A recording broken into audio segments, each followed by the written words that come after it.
So I'm talking about mergers in the pharmaceutical industry, and it's striking how much less evidence and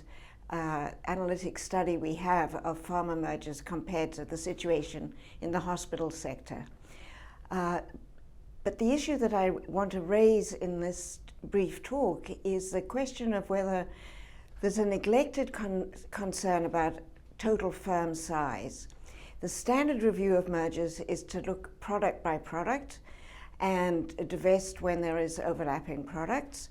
but this ignores any increase in market power that may arise out of putting two firms together, particularly two large firms, which may then have cross-market leverage that arises out of the fact that contracting for both price and access to formularies in the US is done on a portfolio-wide basis. And so a large firm with a large portfolio has the potential for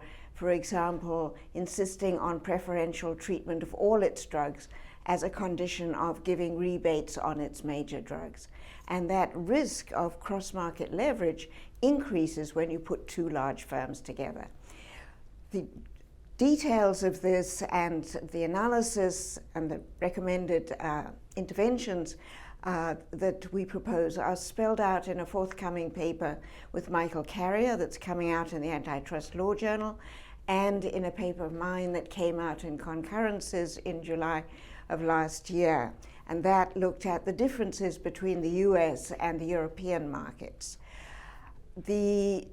general tenor of our recommendations is that in the case of mergers between two of the largest firms in the industry, for example, the top 10, that the antitrust agencies should not just look market by market, but should also look at the potential for cross-merger effects, and in particular,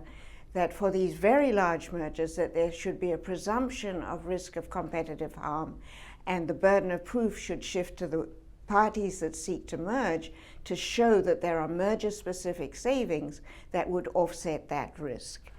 When there are mergers involving smaller firms, generally, if it's a large or even a mid-sized firm or a small firm acquiring a very small firm, the standard review is usually appropriate